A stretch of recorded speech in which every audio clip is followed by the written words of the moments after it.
नमस्ते बच्चों। आज मैं आपको पढ़ाने जा रही हूँ आपकी जो सेकंड बुक है हिंदी की, महाभारत कथा यानी बाल महाभारत कथा उसका नाम है। तो बच्चों ये जो हमारे महाभारत कथा में पहला जो चैप्टर है वो पूरी महाभारत का सार है। सार का मतलब सारांश है। तो बच्चों इसमें से मैं आपको मुख्य पॉइंट्स बता देती हूँ। तो बच्चों सबसे पहले हम बात करते हैं कि महाभारत की कथा कहाँ से और कैसे शुरू हुई और इसकी रचना किसने की। तो बच्चों सबसे पहले महाभारत की कथा महर्षि पाराशर यानी कि एक ऋषि थे बहुत बड़े महर्षि पाराशर। तो महर्षि पाराशर के पुत्र थे कीर्तिमान पुत्र। कीर्तिमान तो आप सभी जानते होंगे, बहुत ही प्रसिद्ध, बहुत ही अच्छे व्यक्तित्व वाले पुत्र थे और उनका नाम था वेदव्यास। तो बच्चों महाभारत की रचना, महाभारत जो एक ग्रंथ है, बहुत बड़ा महाकाव्य है महाभारत, उसकी रचना किसने की थी? वेदव्यास ने। तो बच्चों ये क्वेश्चन बहुत ही मोस्ट इम्पोर्टेंट है कि महाभारत की कथा किसने लिखी थी, यानी महाभारत जो महाकाव्य है इसकी रचना किसने की थी। तो बच्चों इसकी रचना की थी महर्षि पाराशर के पुत्र वेदव्यास ने। बच्चों क्वेश्चन दो तरह से आ सकता है कि वेदव्यास के पिता कौन थे, या फिर क्वेश्चन इस तरह भी आ सकता है कि महर्षि पाराशर के पुत्र कौन थे, और ये भी क्वेश्चन आ सकता है कि महाभारत महाकाव्य की रचना किसने की थी। तो बच्चों बहुत ही ध्यान देकर पढ़ने की चीज़ है ये। तो महर्षि पाराशर के पुत्र थे वेदव्यास, उन्होंने महाभारत को लिखा था। तो व्यास जी ने महाभारत की यह कथा सबसे पहले अपने पुत्र सुखदेव को कंठस्थ कराई थी। कंठस्थ का मतलब जानते हो बच्चों? कंठस्थ का मतलब होता है याद, मतलब मुंह जुबानी, मुंह में ही याद कराई थी। मतलब एक तरह से पढ़ने की जरूरत नहीं थी, उसे पूरी याद करवा दी थी। कंठस्थ यानी कि मुंह जुबान से वह अपने मुंह से सारी कथा सुना सकते थे, बिना किसी बुक से, बिना किसी ग्रंथ की मदद के। तो बच्चों अब ये क्वेश्चन भी बनता है हमारा कि महर्षि वेदव्यास के पुत्र कौन थे। तो महर्षि वेदव्यास के पुत्र थे सुखदेव, और बाद में अपने दूसरे शिष्यों को, यानी सबसे पहले तो अपने पुत्र सुखदेव को ये कथा सुनाई थी, कंठस्थ कराई थी, और उसके बाद दूसरे शिष्यों को। मानव जाति में महाभारत की कथा का प्रसार महर्षि वैशंपायन के द्वारा हुआ। तो बच्चों जो मानव जाति है, संसार है, इसमें जो महाभारत की कथा है इसको दूर दूर तक किसने फैलाया? महर्षि वैशंपायन ने। वैशंपायन व्यास जी के प्रमुख शिष्य थे। बच्चों वैशंपायन जो थे वो महर्षि व्यास के प्रमुख शिष्य थे, यानी कि जो सुखदेव थे वो तो कौन थे? महर्षि व्यास के पुत्र थे, लेकिन उनके जो शिष्य थे महर्षि वैशंपायन, उन्होंने इसे दूर दूर तक फैलाया, यानी सभी को बताया महाभारत की कथा को। ऐसा माना जाता है कि महाराजा परीक्षित के पुत्र जन्मेजय ने एक बड़ा यज्ञ किया। अब बच्चों महाराजा परीक्षित आप जानते हो, तो महाराजा जो परीक्षित थे वो अर्जुन के पुत्र थे। अभिमन्यु, आपने महाभारत देखी होगी तो देखा होगा, अभिमन्यु जो अर्जुन के पुत्र थे तो उनके बेटे थे परीक्षित। तो इन्होंने कौन सा यज्ञ किया था? परीक्षित के पुत्र जन्मेजय, और परीक्षित के पुत्र कौन थे? जन्मेजय ने एक बड़ा यज्ञ किया। इस महायज्ञ में सुप्रसिद्ध पौराणिक सूत जी भी मौजूद थे। बच्चों महायज्ञ था और सुप्रसिद्ध यानी कि बहुत ही प्रसिद्ध, बहुत ही अच्छी ख्याति प्राप्त एक पौराणिक यानी बहुत पुराने सूत जी, सूत एक ऋषि का नाम है बच्चों, सूत जी भी मौजूद थे। सूत जी ने समस्त ऋषियों की एक सभा बुलाई और महर्षि शौनक इस सभा के अध्यक्ष हुए। तो बच्चों क्वेश्चन आ सकता है कि परीक्षित के पुत्र जन्मेजय ने यज्ञ किया था, तो वहाँ जो यज्ञ हुआ उसमें जो सभा बुलाई गई उसके अध्यक्ष कौन थे? तो उसके अध्यक्ष थे बच्चों महर्षि शौनक। सूत जी ने ऋषियों की सभा में महाभारत की कथा प्रारंभ की और महाराजा शांतनु के बाद उनके पुत्र चित्रांगद हस्तिनापुर की गद्दी पर बैठे। बच्चों जो यज्ञ हुआ था उसमें सूत जी ने सभी को कथा सुनाई थी। तो सबसे पहले कथा कहाँ से प्रारंभ हुई बच्चों? कि जो महाभारत की कथा है वो सबसे पहले प्रारंभ होती है बच्चों शांतनु राजा से। तो शांतनु जो राजा थे वो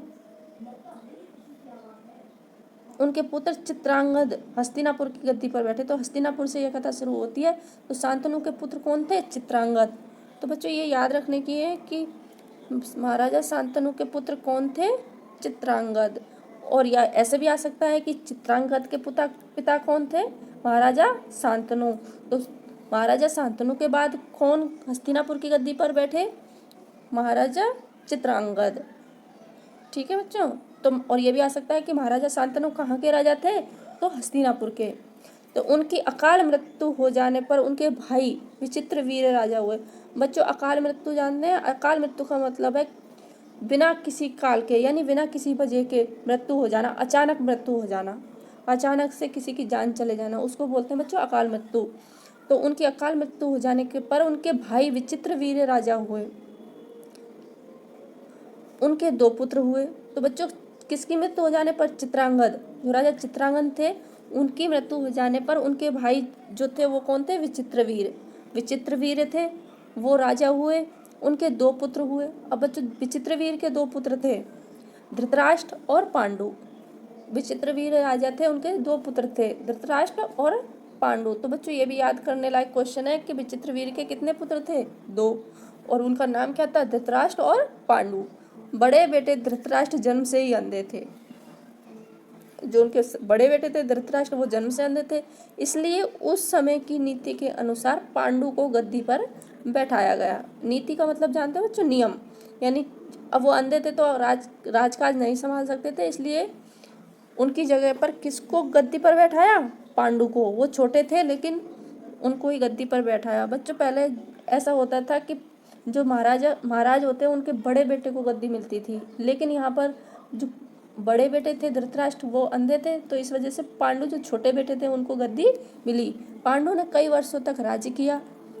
उनकी 2 रानियां थीं। तो बच्चों पांडु की कितनी रानियां थी? 2 रानियां। और उन रानियों का क्या नाम था? कुंती और माद्री। तो बच्चों पांडु की 2 रानियां थी और उनका नाम था कुंती और माद्री। अब कुछ समय राज्य करने के बाद पांडु अपने किसी अपराध के प्रायश्चित के लिए, अपराध जानते हो आप? अपराध तो सभी बच्चे जानते हो, कोई बुरा काम जो उससे चाहे जाने में अनजाने में कोई गलत काम हो जाए बच्चों, उसे बोलते हैं अपराध। तो प्रायश्चित यानी कि उसका पश्चाताप करने के लिए तपस्या करने जंगल में चले गए। तो बच्चों पहले के समय में राजा वो लोगों को ऐसा लगता था कि हमने कुछ गलत किया है या हमसे कोई अनर्थ हो गया है, तो वो उसका प्रायश्चित करते थे, पश्चाताप करते थे। तो इसके लिए वो कहाँ चले गए थे? जंगल में। उनकी दोनों रानियां भी उनके साथ ही गईं। वनवास के समय कुंती और माद्री ने 5 पांडवों को जन्म दिया। तो यानी कि उन्होंने 5 पुत्रों को जन्म दिया जो कि पांडव कहलाए, क्योंकि पांडु की संतान थी इसलिए वो क्या कहलाए? पांडव। कुछ समय बाद पांडु की मृत्यु हो गई। 5 अनाथ बच्चों का बन के ऋषि मुनियों ने पालन पोषण किया और पढ़ाया। तो बच्चों पांडु की मृत्यु होने के बाद वो 5 अनाथ हो गए और उनका किसने पालन पोषण किया? वन में जो ऋषि मुनि रहते थे उन्होंने। तो बच्चों क्वेश्चन आ सकता है कि पांडवों का पालन पोषण किसने किया था और उनको पढ़ाया लिखाया किसने था? तो इसका आंसर होगा ऋषि मुनियों ने पालन पोषण किया और पढ़ाया लिखाया। जब युधिष्ठिर 16 वर्ष के हुए तो ऋषियों ने 5 कुमारों को हस्तिनापुर ले जाकर पितामह भीष्म को सौंप दिया। तो बच्चों अभी जब युधिष्ठिर बच्चों पांडु का सबसे बड़ा बेटा था। 5 भाई थे तो सबसे बड़ा बेटा था युधिष्ठिर। जब वो 16 वर्ष के हो गए तो ऋषियों ने 5 कुमारों को हस्तिनापुर ले जाकर भीष्म पितामह को सौंप दिया। तो बच्चों अब हम जब आगे के चैप्टर पढ़ेंगे तो आपको सब एक एक चीज़ याद पता चल जाएगी कि भीष्म पितामह कौन थे, युधिष्ठिर कौन थे, धृतराष्ट्र कौन थे, उनके कितने पुत्र थे। तो ये सब हम आगे पढ़ेंगे। ये सिर्फ एक पाठ का सारांश दिया है। 5 पांडव बुद्धि से तेज और शरीर से बली थे। बली जाने बहुत ताकतवर। उनकी प्रखर बुद्धि और मधुर स्वभाव ने सबको मोह लिया था। प्रखर बुद्धि और मधुर स्वभाव। प्रखर जानते हो जो तेज, बहुत ही तेज, इंटेलिजेंट जिसको बोलते हैं। तो ऐसी बुद्धि और उनके मधुर स्वभाव यानी बहुत ही अच्छे स्वभाव ने उन सबका मोह लिया था। यह देखकर धृतराष्ट्र के पुत्र कौरव उनसे जलने लगे। तो बच्चे पांडव के पुत्र तो पांडव कहलाए और धृतराष्ट्र के पुत्र क्या कहलाए? कौरव। तो इन सबको देखकर जो धृतराष्ट्र के पुत्र थे कौरव उनसे जलने लगे और उन्होंने पांडवों को तरह तरह से कष्ट पहुंचाना शुरू किया। दिन पर दिन कौरवों और पांडवों के बीच बैरभाव बढ़ता गया। बैरभाव जानते हैं? आपस में जो शत्रुता होती है आपस में मनमुटाव बढ़ता चला गया। अंत में पितामह भीष्म ने दोनों को किसी तरह समझाया और उनके बीच संधि कराई। संधि जानते हो बच्चों? संधि मतलब होता है समझौता, यानी कि सुलह कराना। भीष्म के आदेशानुसार कुरु राज्य के 2 हिस्से किए गए और जो भीष्म पितामह थे उन्होंने आदेश दिया कि कुरु राज्य जो था उसके 2 हिस्से कर दिए जाएं। एक हिस्सा कौरवों को दे दिया जाए और एक हिस्सा पांडवों को दे दिया जाए। कौरव हस्तिनापुर में ही राज करते रहे और पांडवों को एक अलग राज्य दे दिया गया जो आगे चलकर इंद्रप्रस्थ के नाम से मशहूर हुआ। तो बच्चों देखो, हस्तिनापुर राज्य था उसी में से एक और, यानी कि हस्तिनापुर और इंद्रप्रस्थ ये दोनों राज्य किस राज्य के 2 हिस्से थे? कुरु राज्य के 2 हिस्से किए गए। तो कौरव कहाँ पर रहे? हस्तिनापुर में। याद रखने योग्य बात है बच्चों, कौरव हस्तिनापुर में और पांडव इंद्रप्रस्थ में। इस प्रकार कुछ दिन शांति रही। उन दिनों राजा लोगों में चौसर खेलने का आम रिवाज था। राज्य तक की बाजियां लगा दी जाती थी। इस रिवाज के मुताबिक एक बार पांडवों और कौरवों ने चौपड़ खेला। बच्चों एक चौपड़ खेल होता है, जैसे आप शतरंज खेलते हैं वैसे ही एक खेल होता है चौपड़। लूडो की तरह, जैसे लूडो खेलते हैं 5 से फेंके जाते हैं उसमें, तो ऐसे ही बड़े बड़े राजा लोग पहले चौपड़ खेलते थे। तो इसी तरह पांडवों और कौरवों ने भी चौपड़ खेला। तो कौरवों की तरफ से कुटिल शकुनी ने खेला। बच्चों कौरवों के मामा थे शकुनी। कुटिल इसलिए आया है क्योंकि उनका स्वभाव बहुत ही कुटिल था। उसने युधिष्ठिर को हरा दिया। इसके फलस्वरूप पांडवों का राज्य छिन गया, क्योंकि बच्चों उन्होंने अपने राज्य की बाजी चौसर खेलने में लगा दी और उनको 13 वर्ष का वनवास भोगना पड़ा। उसमें एक शर्त यह भी थी कि 12 वर्ष के वनवास के बाद 1 वर्ष अज्ञातवास। बच्चों 12 वर्ष के वनवास के बाद 1 वर्ष का अज्ञातवास करना होगा, फिर उसके बाद उनका राज्य उन्हें लौटा दिया जाएगा। अब द्रौपदी के साथ 5 पांडव 12 वर्ष वनवास और 1 वर्ष अज्ञातवास में बिताकर वापस लौटे, पर लालची दुर्योधन ने लिया हुआ राज्य वापस करने से इनकार कर दिया। यानी कि बच्चों जो शर्त थी उनके बीच में, जब वो चौसर खेले थे तो उनके बीच में जो शर्त थी वो उन्होंने पूरी की, लेकिन फिर भी जो दुर्योधन था वो बहुत लालची था। तो बच्चों दुर्योधन कौन था? दुर्योधन धृतराष्ट्र का बड़ा बेटा था। तो वो बहुत ही लालची था और उसने पांडवों को राज्य वापस करने से इनकार कर दिया। तो इसके फलस्वरूप पांडवों को अपने राज्य के लिए लड़ना पड़ा। तो युद्ध में सारे कौरव मारे गए। तब पांडव उस विशाल साम्राज्य के स्वामी हुए।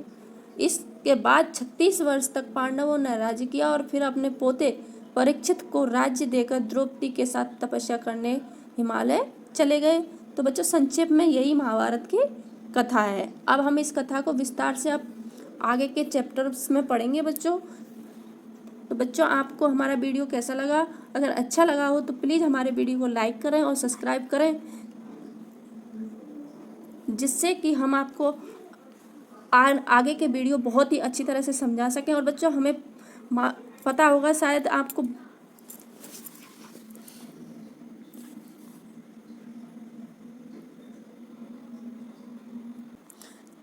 तो बच्चों शायद ही आपको पूरा पाठ अच्छे से याद हो गया होगा और अच्छे से समझ में आ गया होगा कि महाभारत की कथा क्या है और इसका सारांश आपको पता चल गया होगा। बच्चों आगे के लिए हम आपके लिए और वीडियो बनाएंगे और हमारे चैनल को सब्सक्राइब कीजिए, जिससे आपको हर वीडियो आपको मिल सके। और मिलते हैं अगले वीडियो में, तब तक के लिए धन्यवाद। सब